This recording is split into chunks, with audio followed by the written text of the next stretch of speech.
நம்ம Ashwin sweets and snacks export பண்றதுக்கு 7373041434 மற்றும் www.ashwinsweets.com கான்டாக்ட் பண்ணுங்க. வங்கக்கடலில் நிலை கொண்டுள்ள டிட்வா புயல் தமிழகத்தை நோக்கி வந்து கொண்டிருக்கும் நிலையில் சென்னை பட்டினப்பாக்கம் சீனிவாசபுரம் பகுதியில் கடல் சீற்றத்துடன் காணப்படுகிறது.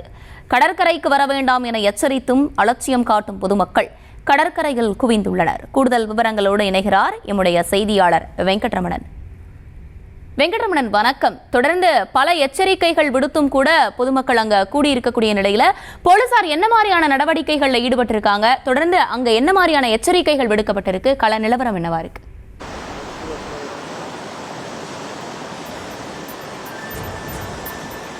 வணக்கம். இலங்கை கடற்கரை மற்றும் அதனை ஒட்டிய தென்மேற்கு வங்கக்கடல் பகுதியில் நிலவி வரக்கூடிய தித்வா புயலானது இன்று அதிகாலை 2:30 மணி நிலவரப்படி மணிக்கு 7 கிலோமீட்டர் வேகத்தில் நகர்ந்து வருது.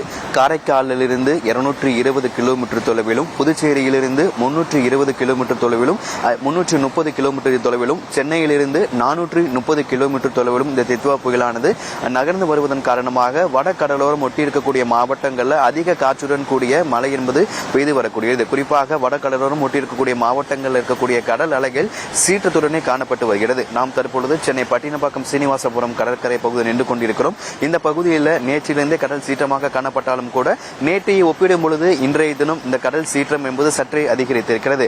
இன்றைய தினம் 4 மாவட்டங்களுக்கு அதி கனமழைக்கான எச்சரிக்கையும், சென்னை உள்ளிட்ட 14 மாவட்டங்களுக்கு மிக கனமழைக்கான எச்சரிக்கையும், 6 மாவட்டங்களுக்கு கனமழைக்கான எச்சரிக்கை விடுக்கப்பட்டிருக்கிறது. புயல் சென்னையை நெருங்கி வரக்கூடிய நிலையில பொதுமக்கள் அவசியமின்றி வெளியே வர வேண்டாம், பாதுகாப்பாக இருக்க வேண்டும் என அரசு எச்சரித்தும் கூட தற்பொழுது பட்டினப்பாக்கம் கடற்கரைக்கு பொதுமக்கள் அதிக அளவு வந்திருக்கிறார்கள். கடல் சீற்றம் அதிகமாக இருக்கும் பொழுதும் கூட ஆபத்தை உணராமல் தங்களுடைய குழந்தைகளோடு கடல் அலையில் விளையாடி கொண்டிருக்கிறார்கள். அதற்கு பிறகாக காவலர்கள் இங்கு வந்து அவர்களை இங்கு இருக்க விளையாடக்கூடாது அறிவுறுத்தல்கள் வழங்கி பொதுமக்களை இங்கிருந்து அப்புறப்படுத்தியிருக்கிறார்கள். தொடர்ச்சியாக சென்னையிலிருந்து 430 கிலோமீட்டர் தொலைவிலும், புதுச்சேரியிலிருந்து 330 கிலோமீட்டர் தொலைவிலும் தித்வா புயலானது தற்பொழுது மெல்ல நகர்ந்து வரக்கூடிய நிலையில இன்று அதிகாலை 2:30 மணி நிலவரப்படி 7 கிலோமீட்டர் வேகத்தில் நகர்ந்து வருகிறது.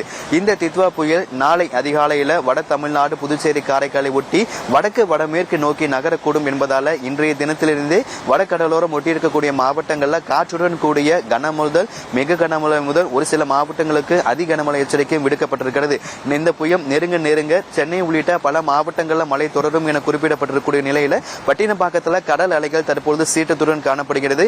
பொதுமக்கள் யாரும் வர வேண்டாம் என ஏற்கனவே மாநகராட்சியும் அரசும் முதலமைச்சரும் ஒரு அறிவுறுத்தலை வழங்கியிருந்த நிலையில அதையும் மீறி காலை முதலே பட்டினப்பாக்கம் கடற்கரையில பொதுமக்கள் அதிக அளவு குவிந்திருக்கிறார்கள். அவர்களை காவல்துறையை தற்பொழுது அப்புறப்படுத்தியிருக்கிறார்கள். தொடர்ச்சியாக தற்பொழுது பட்டினப்பாக்கம் கடற்கரையில தற்பொழுது மயிலாப்பூர், மந்தவெளி உள்ளிட்ட பகுதிகளில் காற்றுடன் கூடிய லேசான மழை என்பது பெய்து வருகிறது. புயல் 430 கிலோமீட்டர் தொலைவில் சென்னைக்கு அருகே இருக்கக்கூடிய நிலையில பட்டினப்பாக்கத்தில் கடல் அலைகள் தற்பொழுது சீற்றத்துடன் காணப்படுகிறது. விவரங்களை வழங்கியமைக்கு நன்றி வெங்கட்ரமணன். நம்ம Ashwin sweets and snacks export பண்றதுக்கு 7373041434 மற்றும் www.ashwinsweets.com கான்டாக்ட் பண்ணுங்க.